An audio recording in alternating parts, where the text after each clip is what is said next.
The coronavirus, 80 people, 900 have died. Coronavirus. big increases in infection, expanding outbreak. The coronavirus. So coronavirus. Before I start this video, I need to give a little disclaimer. I'm not a doctor, I'm not a professional. I'm also not an authority agent working for Chinese government or whatsoever. So everything what I say here is just based on my personal experience when I was planning a trip to China and I was supposed to go to China this week. So while the outbreak is in Wuhan and my trip was planned to Fuzhou in the Fujian province, which is 1,000 kilometers away from where the outbreak is, it's still maybe not a good idea to travel to China. And that's basically what I've heard from the parents of my girlfriend, of her friends.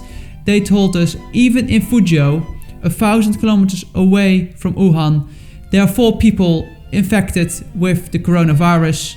And if you walk around, parks are closed, restaurants are closed, all the public places basically are closed in this province. So this brought us this weekend together, my girlfriend and we were thinking about our trip, and we thought maybe it's not such a good idea, because we were going also to Shantou and Xiaozhou, and one of those cities is shut down by the Chinese government as well, which means there's no public transport going in or out of the city. Well, and that brought us to the conclusion, if we are going, that basically means that I'm paying for a trip to see your parents being locked down basically. So that was not the best idea, I guess.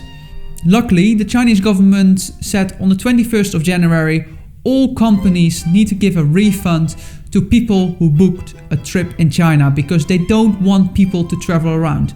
So this is for train tickets, train operators, hotels, air companies.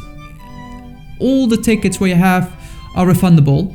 So that was our mission for the weekend, try to get the money back for our trip. So we started with the hotel, which was partly easy because her father in China could refund a bit that they paid. And then there was the Airbnb bit. We called Airbnb in the UK. They didn't know about this rule, and because we had a non-refundable room booked, they said, well, we need to check over there with the host if that's okay. My girlfriend called Airbnb China, 1 phone call, done. So that's refunded. Then there's part of the train tickets which were booked by her parents. So that's sorted, that's all refunded. Then there is the airline ticket. That's a little bit tricky. The website states from China Eastern, where we booked our ticket, that tickets are refundable and free of charge, or you could book it for a later date. So we tried to call them, but the number on the website is non-reachable. We called the Heathrow office, we called the London office, we called their international customer service desk number, we called their hotline ticketing number. All of those numbers are not in use. So that was problem 1.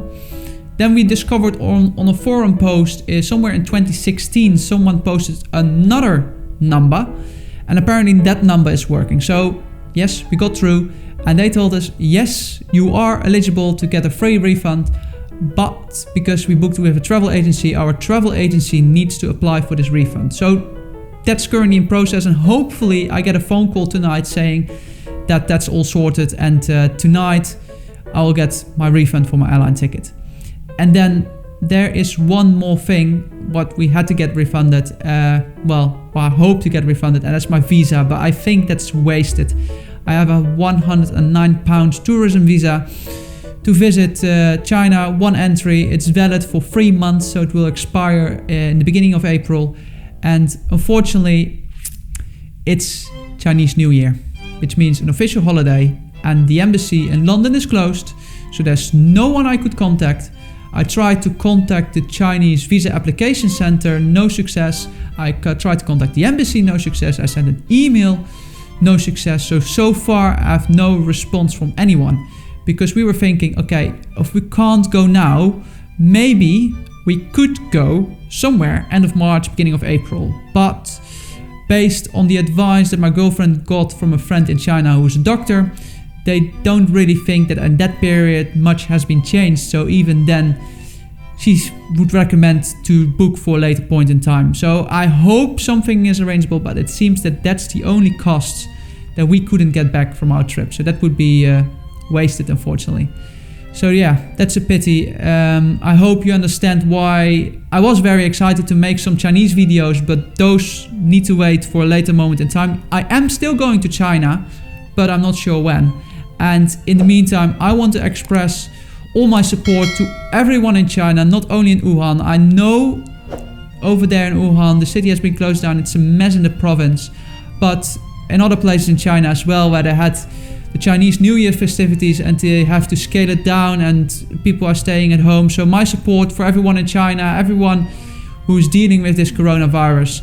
And next time I bring you a way better update for my channel, because there are more crazy, nice travel trips planned ahead. See you next time.